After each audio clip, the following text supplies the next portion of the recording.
Part 2 of the double-double feature, the Colorado Eagles lose Game 3 to the Fort Wayne Komets 4-2, but they do manage to win Game 4 2-1.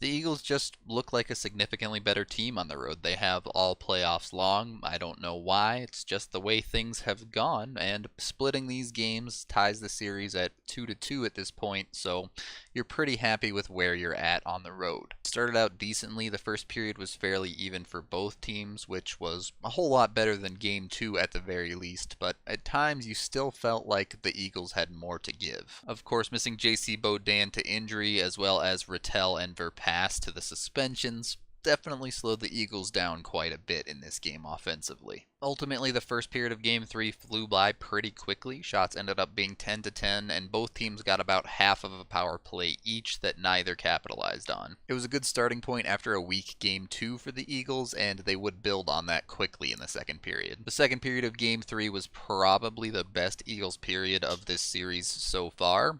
Unfortunately, despite the quality play, the scoreboard would remain even. Eagles dominated the puck, limiting Fort Wayne to just 5 shots on goal in the period to their own 11. And yet, despite the very quality play from the Eagles on the whole as a team, one individual mistake would still end up costing them the first goal of the game.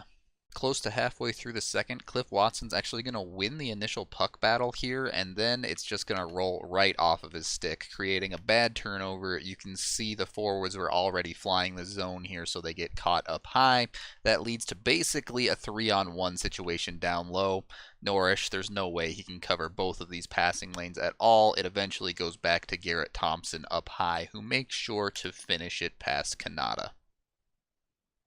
Those are the type of mistakes that you just can't afford to make in a Western Conference final. That puck's got to get out of the zone or at minimum pinned against the boards. You can't flip it back over and give up a 3-on-1 like that. No doubt it was a bit of a stroke of bad luck with the puck rolling there, which is unfortunate, but sometimes you have to overcome that. Thankfully, despite this tough play, the Eagles continue to dominate through the second, and it would take less than 3 minutes for them to get the goal back. Up to this point, it's goals like these that the Eagles have been lacking. First of all, great job by Harrison to work the boards by himself and maintain possession as he moves up and down them. He's eventually going to find Marto at the point. As this is happening, Jolie is going to sneak towards the front of the net here. Marto's going to just let a nice little wrist shot off from the point, and it just has eyes and manages to slip by everyone, and Hauser can't find it with the screen in front. So the Eagles do get rewarded for their quality play in the period, and they manage to even up the score. Unfortunately, despite this being the best 19 minutes of a period the Eagles have played in the Western Conference Final, that last minute is going to end up really costing them. They take not one, but 2 penalties to wind out the period, and they have over a minute of 5-on-3 time against them to start the third. Sure enough, to start the third period, the hot Fort Wayne power play has no trouble capitalizing on that 5-on-3. In a 5-on-3 situation, Cliff Watson ends up being the defenseman that comes out high here. The puck gets worked down into the far corner. Cliff Watson comes back to cover the man in the middle, but there's a lack of communication between him and Milosh here, or maybe even Olsen could be talking about this guy on the back door as well. So both Watson and Milosh cover the man in the middle. That leaves the crease wide open to go back door. Kanata can't get his stick out to stop the pass, so it gets past him. The Eagles know full well by now that Fort Wayne's going to make you pay for going into the penalty box. They just cannot afford to keep giving them these types of opportunities. To make matters worse, this goal energizes Fort Wayne, and the Eagles seem to come out a little bit flat in the third period. They don't score on the ensuing 5-on-4, but it doesn't take much longer to stretch the lead to 2. It's a standard 2-on-2 situation here. Thompson and Waugh for Fort Wayne, and Register and Bowman for the Eagles. The problem here is not one, but both Eagles defensemen get burned. Register's going to get burned up the boards to the outside, and Bowman's going to get burned on the inside, cutting into the slot. With both of them being left in the dust, there's no one covering, and Waugh beats Kanata. Just brutal. You've been playing a very solid game up to this point, tied 1-1, and a 3-minute span completely turns it on its head, and now you're down by 2. Once again, it's just one too many mistakes for the Eagles. Maybe you get away with giving up that 5-on-3 if you continue to dominate the game once it gets back to 5-on-5, but you failed to do that as well. The Eagles counter push throughout the third would struggle, and they would end up getting outshot 11-8 in the period. They would end up eventually scoring pretty much a garbage time goal late. With less than 15 seconds to go in the game, a good forecheck for the Eagles with a 6-on-5 goalie pull situation gets them the puck. They work it up to the point. Register's going to make a nice feed over to Marto here for the one-timer, and Marto picks a corner here to make it a one-goal game.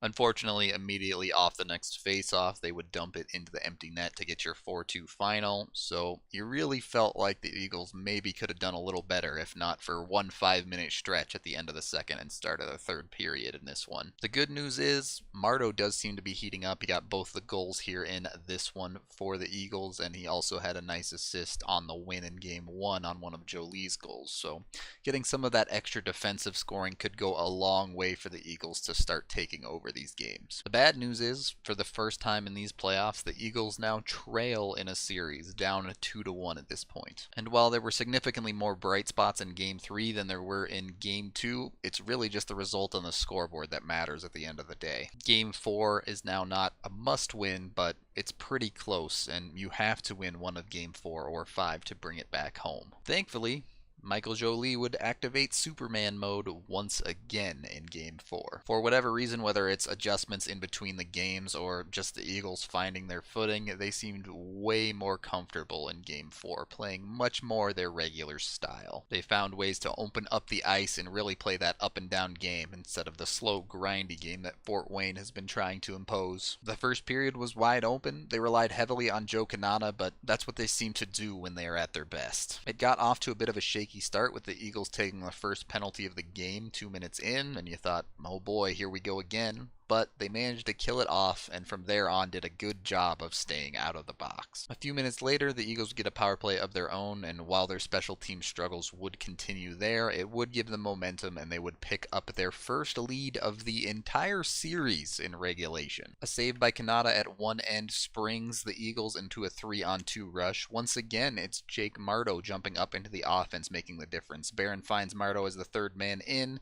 Marto creates just enough space for Jolie at the far circle to find him, and Jolie unrips that laser of a shot that we've come to know from him to give the Eagles the lead.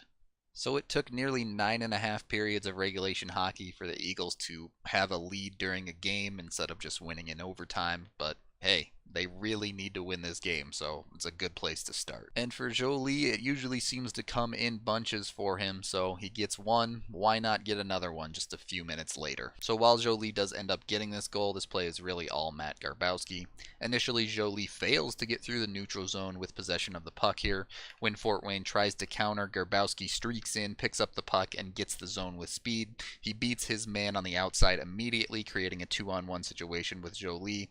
Garbowski quickly recognizes the defenseman goes down, holds onto the puck as long as he can, driving to the outside, and then just makes a beautiful backhand flip pass over to Jolie, who has to just tap it into the empty net. The Eagles seem to just absolutely thrive in this wide open hockey. When they can gain the zone with speed, they seem to produce, and Kanata stands tall for them when they're giving up those same opportunities the other way. Not to mention, it's a lot more fun hockey to watch. Fort Wayne would give up another power play later in the first, but that would actually end up ending the Eagles' momentum, and you would take the 2-0 lead into intermission. There would be no goals scored in the second period. Despite this, I really like the Eagles' play. They didn't let their foot off the gas with the 2-goal lead. They kept pushing the offense and generated quite a bit, outshooting the Fort Wayne Komets 13-9 in the period. It was exactly how I wanted to see them play with a lead. Unfortunately, it wouldn't last into the third. Once again, late in the last minute of the second period, the Eagles would take a penalty. They would get out of the period, and then it would end up costing them in the early parts of the third. A shot from up high is going to come from Fort Wayne. It's never going to get through, but it's going to bounce around in front, and in the scramble, the Eagles aren't going to be able to find it, nor can Kanata, and it's an easy goal. If you didn't take that penalty, 5-on-5, maybe there isn't that much space and you don't give up the goal, but hey, sometimes you're just going to get some bad bounces. That's why you score 2 to keep your lead. From here on out,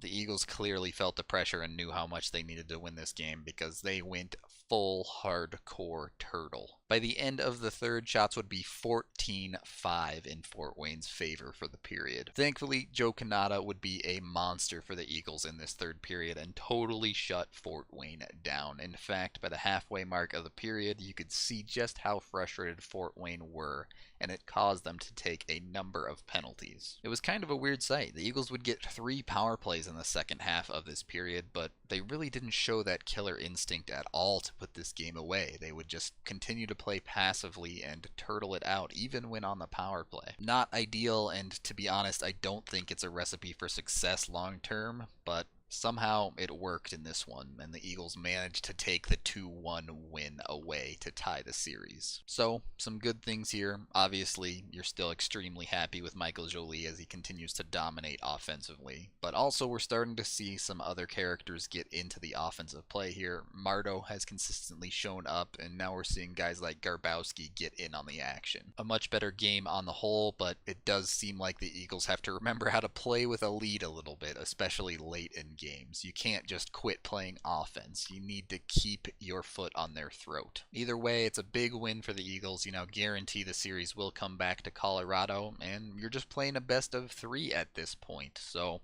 you have a real chance now to continue on. Game 5 is still a big one though. Whoever wins that is in control of the series and will get 2 chances to close it out. That is the end of this double game video review. Thank you for watching. I'm Rudo3, and so much for my Eagles in 5 prediction, eh?